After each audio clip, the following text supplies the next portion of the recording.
this is show number 51, and we're going to start out right away by going into an inverted posture. We have done this posture previously. This is the pose of tranquility. If you have missed those lessons, the warning is if you have high blood pressure or a detached retina, you would never invert. Don't go upside down. So just kind of kick back and do another little exercise of your choice while we go through this one. If it's difficult for you to get on your back and bring your legs overhead, then by all means it's perfectly fine to hold your knees here and roll back on your spine as we have done again in previous shows. I guess I could do that with you now, couldn't I? So bring your knees into your chest and roll back slowly. Straighten out your legs. Find your balance. Bend your knees and roll right back up again.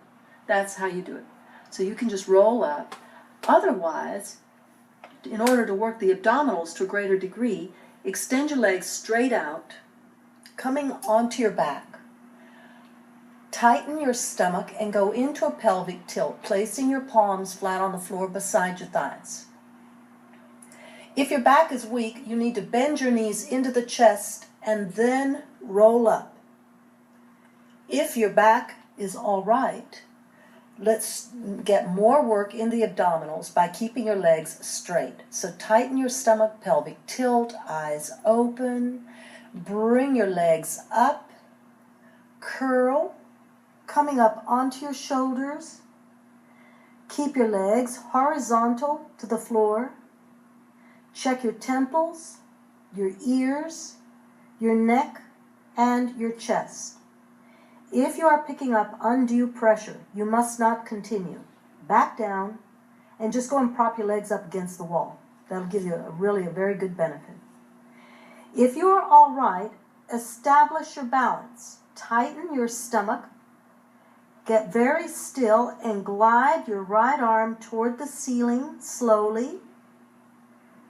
And lower your arm to the floor beside your ear.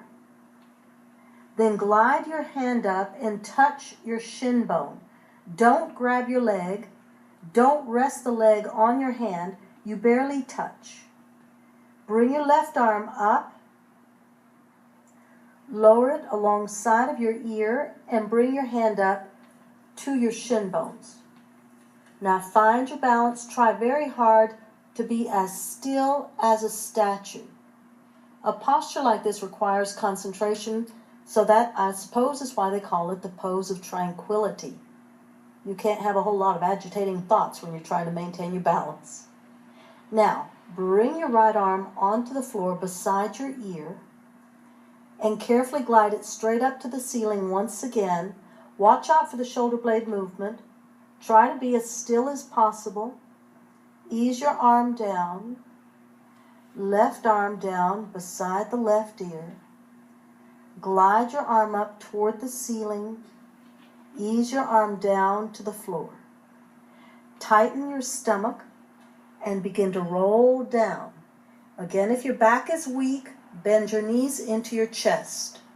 If your back is all right, keep your legs straight, rolling down one vertebra at a time. Put your lower back flat on the floor. Keep your stomach very tight. Ease your legs down. Ease your legs down. And then bring your arms alongside of your ears. Get a long, good, deep stretch. Push the heels of your feet away from your body. Stretch through your calves. Tighten your kneecaps. Tighten your quads. Flatten your stomach. Lengthen your waist. Open your ribs. Stretch through your shoulders, elbows, wrists, and middle fingers. And relax. Now we're going to do a counter posture that is called the fish. There are several variations. After you've been in an inverted pose, as we just were, you need to counter posture with a fish. So in this variation, you keep your legs straight, place your palms alongside of your thighs, hold on to the side of your thighs, and then push your elbows into the floor, arch your back, lift your back, and rest the upper back part of your head on the floor. A good arch in your spine. Do not put the crown of the head on the floor. Don't go way back like this, because that could restrict the flow of blood into your brain. You don't need that. But just go to the upper back part of your head. Have the majority of your weight on your elbows. Very little weight on your head. Open up through the breastbone. Draw your navel to your backbone. Lengthen your waist. Contract the muscles in your back. Breathe softly and gently. Ease back down and let go completely for a moment. Just take a moment if you can and analyze how your body feels after that little series. It is so rejuvenating. It is so, just so refreshing. Now bend your knees. Put your feet flat on the floor, stomach tight, a pelvic tilt. Slowly push your feet as far away from you as you're able to go, as long as your toes remain on the floor.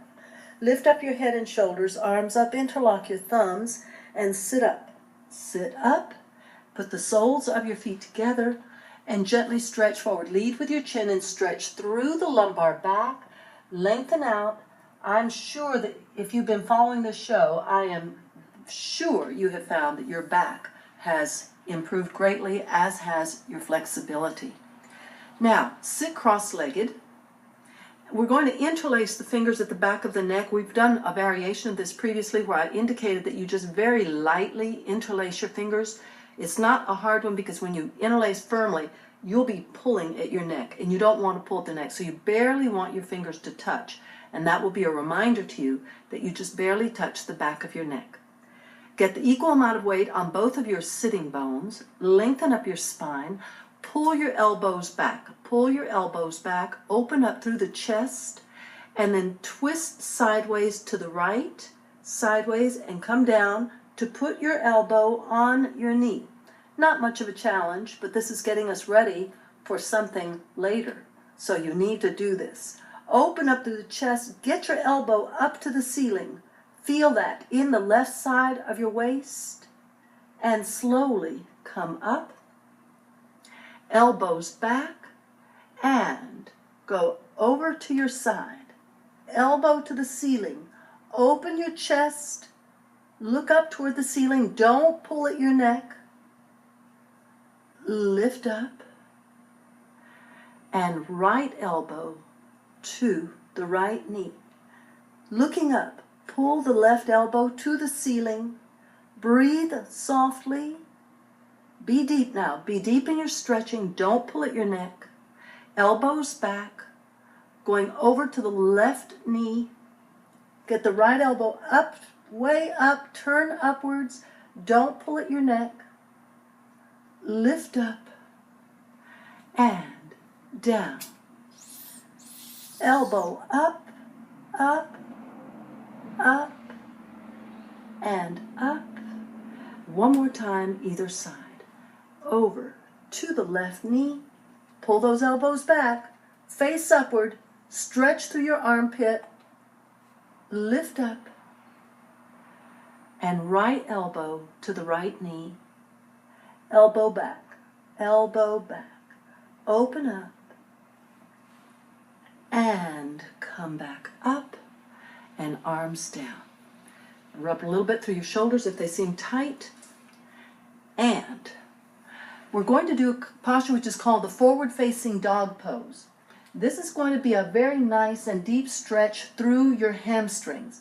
However, there's more to it than just stretching your hamstrings, so I'm going to ask you to listen carefully to the instructions. You extend your arms forward, as far forward as you can, as long as you're still sitting on your heels. Now, inhale and lift up your chin. And then exhale and slowly straighten out your knees. Put your palms flat on the floor. All right, now here's where the stretch is going. You feel it in your hamstrings, but now I want you to pull the crown of your head toward the floor. Pull down. Inhale, pick up your head. Come down onto your heels and exhale.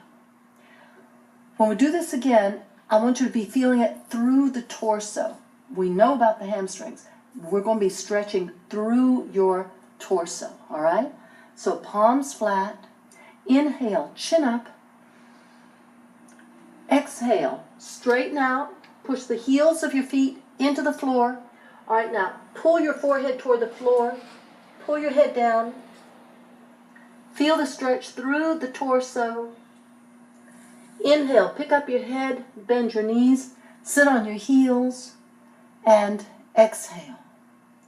I hope that you feel that through that spine. Let's try it one more time. Arms straight out. Inhale, chin up. Exhale, straighten out your knees. Push your seat back toward the wall behind you. Lengthen out through your shoulders. Come on now, pull your forehead down.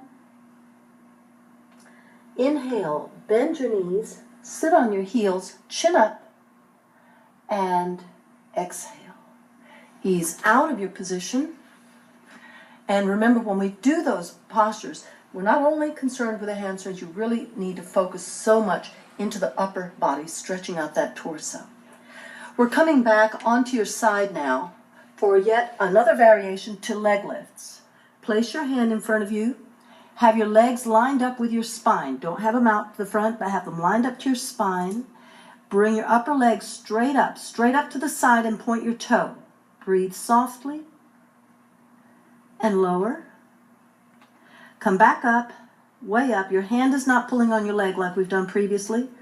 Just get the leg up on its own, pull way up and down. Come back up again, way up. Don't roll back on your seat. Stay directly on your side and lower. And one last time. Leg way up, directly to the side and down. Coming up. Now, not only does that work on your outer thigh, but it works on your waist, the lower back, and to firm your hips as well. Hand in front, have your legs lined up to your spine. Leg up, point your toe, come way high, and lower. Again. You know how yawning is contagious? You know, have you ever been in a room and somebody starts yawning and then pretty soon everybody is yawning? It's just contagious. The same thing is true with enthusiasm. Just think about that.